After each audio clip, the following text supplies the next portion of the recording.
Hey everybody, hope this finds you well and you made it through the holidays okay. Happy New Year. It's New Year's Day. I can't believe it's 2014. I really hope 2014 is better than 2013. Not that 2013 was bad by any means. Definitely not one of the worst years I've had, but between moving cross country and then moving back and then being in San Francisco for that month with Troy, that was so much to process. And then now dealing with my grandmother being very sick. I featured my grandmother in a few videos, my Nana. She's almost 98 years old. She'll be 98 on February 8th. And the Wednesday after Thanksgiving, she got really sick and was hospitalized. And being 97 and having her heart and lungs and whatnot fill up with fluid, she's not able to withstand the treatments. So she is now at home. They can't do anything else for her. Spent Christmas Eve with her, had dinner with her that night, had my whole family over there Christmas Day with her, had this thing that we call Christmas at Nana's where my whole family comes in. It's crazy. Like, there's 11 grandchildren. I'm the second youngest of 11 grandchildren, and then 14 great-grandchildren, so it's crazy.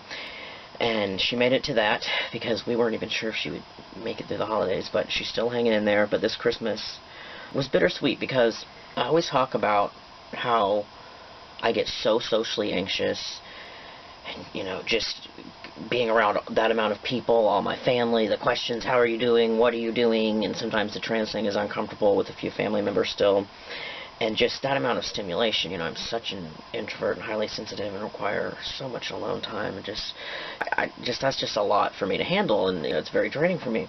Often I'll just kind of back away from those situations, but this year I was present the whole time, I mean physically as well as mentally and spiritually, and just really tried to be with Nana and get as much out of the time with her that I have as I could.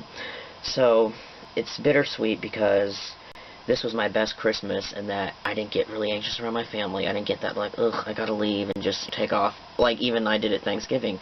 And it felt really good, but it also sucks because it's Nana's last Christmas.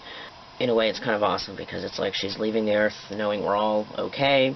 She's cool with me being trans, which is awesome. I've done what I could to help her. You know, when I came back from California in 2011, I took care of her for about 6 months. 5 nights a week I would stay with her, and that time with her was the most amazing time in the world, and it's so precious to me, and I got to know her so well, and she really came to accept me, and that helped me accept myself, because 2011, 2012 was when I really kind of did that accepting of being transgender and my lower half and whatnot, even though I still get dysphoria and stuff. But over that dysphoric wave that I was experiencing, that real low that sucked, been connecting with some cool people, appreciate the solidarity.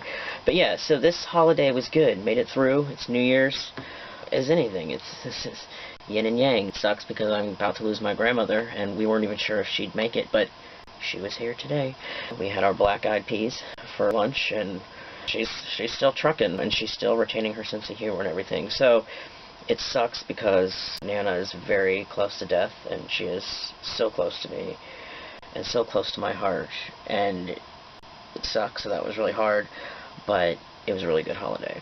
2013 was a year of extreme growth, great personal growth, and I'm thankful for it. There were some rough moments, but there were some great moments, and it was awesome to go live out in the Pacific Northwest for 7 months, get to spend a month in San Francisco. Now being back here, I really like that I'm back here with my grandmother while she's here.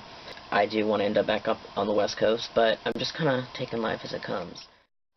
Just taking life as it comes, and I've never really wanted, like, I think most people's goal in life is to be stable. And mine is, you know, to a certain extent, but not in that I want what most people want, like 9 to 5, a partner and children, and just live in one place, or maybe be near their family and whatnot, even though some of these things are important to me. But I like being a nomad. I like living simply and just seeing where life will take me. And eventually I will settle down, but I'm young. I'm approaching 30, and that kind of freaks me out. Like, at the end of July I'll be 30, and I'm just like, oh my god, what am I doing? But at the same time, I look at my friends who have never left Jacksonville, who don't have awesome stories of just late nights in San Francisco with awesome queer people and just things that have happened. I just feel like my experiences have totally been worth it, because sometimes I look at them like, oh man, I'm not married and counting on baby number 2 and have this steady, really high-paying job. I don't want that. I want to be able to pick up at the drop of a hat and go back to California, and pick up at the drop of a hat and come back to Florida when my grandmother is sick, and stay here for a while and enjoy the good weather. Coming to accept that about myself and not trying to fit into what everyone else wants me to do or what society says I should do has been a really good revelation and thing I've learned this year. This is going to get...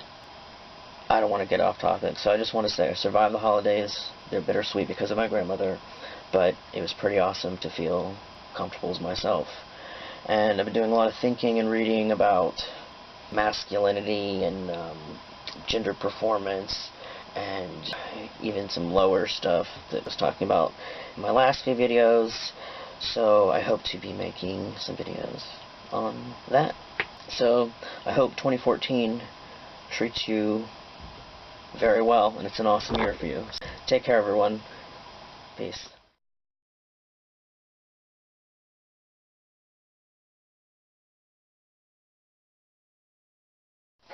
Oh yeah, I'm not saying you have to, but if you want to, you can Snapchat me. If you have Snapchat, you know what that is. My name is Alan Ginsnerd, like Allen Ginsberg, but nerdy.